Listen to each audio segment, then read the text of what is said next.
Muscle. Muscle क्या है? Specialised tissue, विशेष प्रकार का टिश्यू होता है मेसोडर्मल ओरिजिन। तो मेसोडर्मल जो जर्म लेयर होती है उससे बनता है। Contribute about 40 to 50% of the body weight of the human adult. जो ह्यूमन अडल्ट होता है उसमें 40 से 50% जो भाग होता है बॉडी वेट का वो मसल्स ही बनाती हैं। Have special property like excitability, contractility, extensibility and elasticity. तो ये जो अलग अलग टाइप की इसकी प्रॉपर्टी होती है, एक्साइटेबिलिटी का मतलब ये एक्साइटेड हो सकती हैं, जो नर्व सिग्नल आते हैं उनके द्वारा इसके अंदर एक्साइटेबिलिटी देखी जा सकती है, उत्तेजना देखी जा सकती है। कॉन्ट्रैक्टाइबिलिटी का मतलब होता है कॉन्ट्रैक्टिलिटी, ये सिकुड़ सकती है, अपनी शेप को चेंज कर सकती है। एक्सटेंसिबिलिटी का मतलब है एक्सटेंड हो सकती है, फैल सकती है। और इलास्टिसिटी का मतलब इसके अंदर लचकता पाई जाती है, मतलब जो अपनी शेप को चेंज कर सके। वो भी जैसे कॉन्ट्रैक्टाइल एक्सटेंसिबिलिटी तो है ही है, और लचकता क्या होती है जो कि मतलब बिना शेप चेंज करे मुड़ सके, जो जो अपने बेंडिंग वगैरह शो कर सके, उसको बोलते हैं। क्लासिफाइड यूजिंग डिफरेंट क्राइटेरिया, अलग अलग क्राइटेरिया के बेस पे मसल्स को अलग अलग भागों में बांटा जाता है। क्राइटेरिया क्या होते हैं? लोकेशन कहाँ पे प्रेजेंट है, अपीयरेंस उनकी, स्ट्रक्चर उनकी बाहर से जो स्ट्रक्चर कैसे दिखाई देती है, nature of regulation of these activity. तो उनकी एक्टिविटी को रेगुलेट करने वाले कौन से ऑर्गन हैं, उनके बेस पे भी मसल्स हैं अलग अलग भागों में डिवाइड की जाती हैं। Based on their location, location के बेस पे मसल्स हैं जो मेनली 3 प्रकार से हमने डिवाइड की गई हैं। और ये हमने जो ऑर्गेनाइजेशन पढ़ा था एनिमल के अंदर, ऑर्गेनाइजेशन इन एनिमल्स, उनके अंदर भी ये 3 प्रकार की जो मसल्स हैं वो डिस्कस की थी, जैसे skeletal muscle, visceral muscle and cardiac muscle. इनके बारे में डिटेल से देखते हैं। स्केलेटल मसल्स क्या हैं? Closely associated with skeletal component of body, जो हमारा मेन ढांचा होता है बॉडी का, तो उसके साथ ये अटैच्ड होती हैं क्लोजली, बिल्कुल अच्छे ढंग से अटैच होती हैं। Have a striped appearance under microscope, जब माइक्रोस्कोप में देखते हैं तो स्ट्रिप्स बनी हुई दिखती हैं, पट्टियां सी बनी हुई दिखेंगी, इसलिए इनको स्ट्रेटेड मसल्स भी बोलते हैं। Their activity are under voluntary control, तो जो हम इनको अपनी इच्छा अनुसार इनकी एक्टिविटी करवा सकते हैं, जैसे नर्वस सिस्टम से ये कंट्रोल होती हैं, इसलिए इनको वॉलेंट्री मसल्स भी बोला जाता है। Primary involve in the locomotory action, जो भी हम मूव करते हैं एक जगह से दूसरी जगह, या फिर हमारे बॉडी पोस्चर चेंज होते हैं, मूवमेंट एंड लोकोमोशन जो करवाई जाती है वो स्केलेटल मसल्स के द्वारा ही करवाई जाती है। उसके बाद है विसरल मसल्स। विसरल क्या होते हैं? इंटरनल ऑर्गन, जितने भी शरीर के अंदर ऑर्गन होते हैं उनको विसरल ऑर्गन बोलते हैं।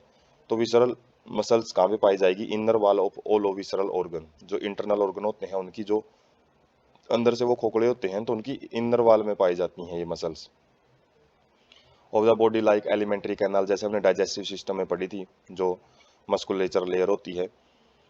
रिप्रोडक्टिव ट्रैक है, तो उसके अंदर भी वो किसका बना होता है? उसके अंदर वाली वाल है विसरल मसल से। Do not exhibits any situation and are smooth in appearance, तो इनकी कोई स्ट्रेशन नहीं दिखाई देते, कोई पट्टियां नहीं बनी होती, इसलिए इसको नॉन स्ट्रेटेड मसल्स भी बोलते हैं, ये स्मूथ मसल्स भी कहलाती हैं। Their activities are not under voluntary control, ये अपनी इच्छा अनुसार हम इनको मूव नहीं करवा सकते, इसलिए इनको इनवॉलेंट्री मसल्स भी बोलते हैं। Assist in transportation of food through digestive track and gamete through the genital track, तो ये अलग अलग काम करते हैं। जैसे डाइजेस्टिव ट्रैक में जो खाना है उसको एक जगह से दूसरी जगह पे ट्रांसपोर्ट करना है, और जो गैमेट्स हैं जेनिटल ट्रैक के अंदर जैसे ओवा है, ओवम को मूव करवाना है, तो वो काम विसरल मसल्स का होता है। उसके बाद है cardiac muscles. Muscles of heart assembled in the branching pattern to form a cardiac muscle, तो जो ये मसल्स हैं ये ब्रांचिंग मतलब टहनी जैसे एक जो टहनियाँ निकली होती हैं एक ब्रांच से या फिर एक स्टेम से, इस तरीके से एक नेटवर्क लाइक स्ट्रक्चर बनाती हैं ये। बेस्ड ऑन अपीयरेंस, अपीयरेंस के बेस पे जो कार्डियक मसल्स हैं वो स्ट्रेटेड होती हैं, इसमें पट्टियां सी बनी होती हैं जब माइक्रोस्कोप में हम देखते हैं। They are involuntary in nature, ये भी इनवॉलेंट्री होती हैं। As nervous system does not control their activities directly, क्योंकि नर्वस सिस्टम है उनकी एक्टिविटी को डायरेक्टली कंट्रोल नहीं कर सकता। तो मसल स्ट्रक्चर देखते हैं। Made of A number of muscle bundles of fascicles, तो जो मसल्स होती हैं वो बंडल्स का मतलब गुच्छा होता है किसका? फेसिकल्स का, मतलब मसल फेसिकल्स कहते हैं उसको, बंडल को, मतलब एकजुट होते हैं, एक गुच्छे में पाए जाते हैं muscle fibres. Hold together by common collagenous connective tissue layer fascia, तो फेसिकल क्यों बोलते हैं? क्योंकि जितने भी ये मस्कुलर फाइबर्स होते हैं ये एक कॉमन कवरिंग से कवर होते हैं, बाहर की तरफ एक परत इसकी कॉमन होती है जो कोलेजिनस मतलब कोलेजन फाइबर की बनी होती है। Each muscle bundles contain a number of muscle fibre, जो ये बंडल है ये किसका बना होता है, मसल फाइबर्स का, मतलब रेशियो होते हैं मसल के।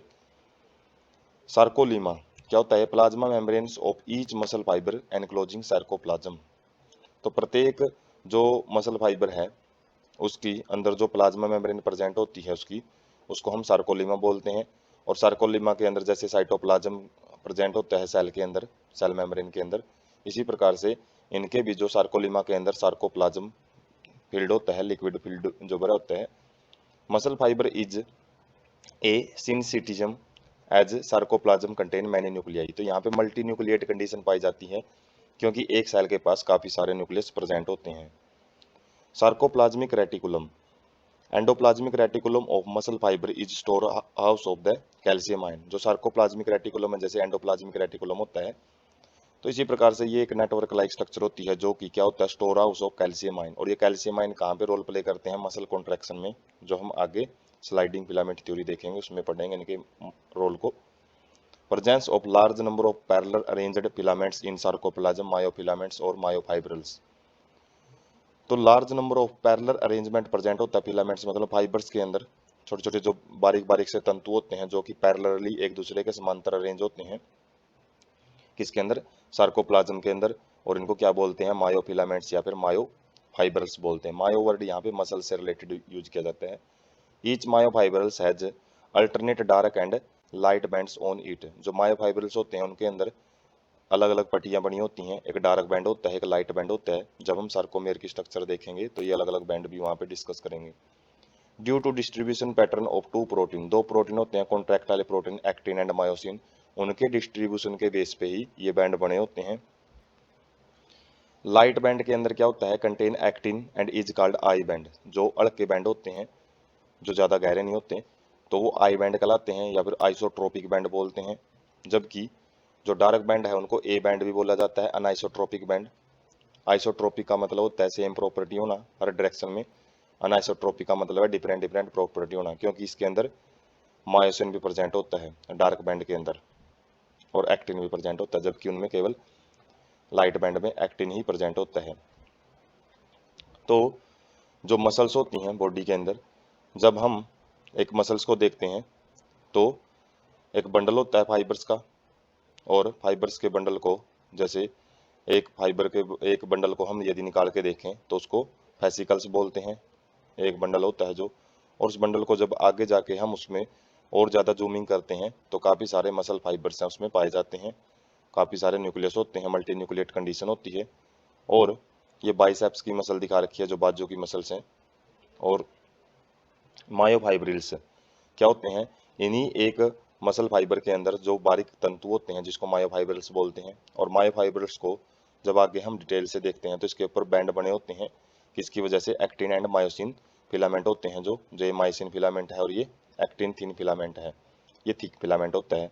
इनके अरेंजमेंट की वजह से जो बैंड बने होते हैं, जैसे हम देख सकते हैं यहाँ पे बैंडिंग पैटर्न। और यदि डिटेल में देखें एक सेल को तो इसी तंतु को जैसे यहाँ पे बैंड से बने हुए हैं, इनको थोड़ा सा हाईलाइट करके हमने यहाँ पे जूमिंग करके देख सकते हैं। यहाँ पे इस तरीके के जो बैंड है ये लाइट बैंड है, ये डार्क बैंड है बीच में। तो सार्कोमेयर की जब हम स्ट्रक्चर कंप्लीट देखेंगे तो उसके अंदर जो अलग अलग जो स्ट्रक्चर है, आई बैंड है, एच बैंड है, आई बैंड, एच बैंड, इस तरीके से बैंड पैटर्न प्रेजेंट होते हैं। और इनमें जो थिक फिलामेंट और थिन फिलामेंट के जो अरेंजमेंट की वजह से ये बैंड पोर्शन है वो दिखाई देता है।